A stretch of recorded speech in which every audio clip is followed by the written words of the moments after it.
नमस्कार, शीतल मोती व्लॉगमध्ये तुम्हा सर्वांचं अगदी मनापासून स्वागत करते. तर कसे आहात सर्वजण? अगदी आनंदात ना? तर असंच नेहमी आनंदात राहा. तर आता खूप उन्हाची तीव्रता आपल्याला सहन करावी लागत आहे आणि उन्हाळ्यात ह्या पावसाचं पण आपल्या इकडं कोल्हापूरमध्ये आज 6 वाजता आगमन झालेलं आहे आणि इतकं वारा होता आणि वाऱ्यामुळे पूर्ण सगळा ढिगाऱ्यावरील जो कचरा होता तो पूर्ण आमच्या दारामध्ये आलेला आहे. एवढं वादळ झालेलं आहे आणि पाऊस पण त्याबरोबर आलेला आहे.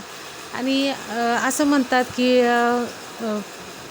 चैत्री पौर्णिमेला ज्या वेळेला ज्योतिबाची यात्रा असते तेथील त्या शिखरावरील गुलाल धुवून जाण्यासाठी हा पाऊस येतोच. आणि खरंच हे देवाची आपल्या एक महात्म्य म्हणावं लागेल की खरंच देवाचा गुलाल धुण्यासाठी हा पाऊस येतो. कालच आपली यात्रा झालेली आहे आणि आज असा पाऊस आलेला आहे. हे एक देवाचं चांगलंच महात्म्य आहे.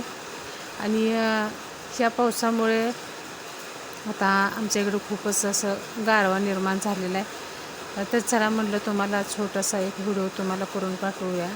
आणि झालं असं की मला वरती टेरेसवर जायचा काय मला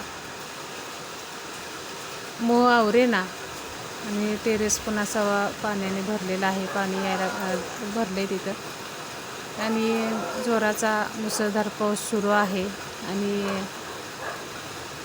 छान वाटते. सगळीकडच्या त्या आपला लाईट वगैरे गेलेल्या आहेत कारण विजा खूपच व्हायला लागलेल्या आहेत आणि विजा चालू झाल्या की सगळीकडचाच विद्युत पुरवठा हा बंद केला जातो. तर हे तुम्ही पाहू शकताय, पाऊस छान मस्त पडायला लागलेला आहे. हा पहिलाच पाऊस आहे आमच्या उन्हाळ्यातला, कारण अजून पाऊस आमच्या इकडे पडलाच नव्हता. तर सगळीकडे असं थंडगार वातावरण आहे. तर तुमच्या इकडे पाऊस पडला की ते मला नक्की सांगा. तर काय झालं, आपल्या आंब्याचे आंबेसुद्धा काही पडलेले आहेत. आम्हाला तर आत्ता इथं 2-3च दिसत आहेत, पण अजून किती पडले हे काय आम्हाला इथून दिसत नाही आहे. तर हे आंबे आपले पडलेले आहेत. तर बघा पाऊस कसा आलेला आहे इकडं.